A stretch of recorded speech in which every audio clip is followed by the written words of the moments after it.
छोटी सी एक लड़की थी, नाम था उसका एहा। बाग में वो जाती थी जहाँ एक खरगोश रहता था।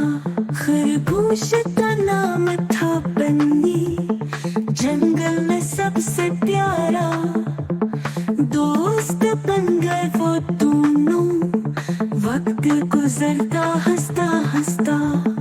यहाँ कहती बन्नी आओ ओ बाग में खेले आज, फूलों के दरमियान छुप जाए या लगाए दौड़ का राज। बन्नी भी खुश हो जाता, अपनी दुम हिलाता था। दोस्ती की ये मिठास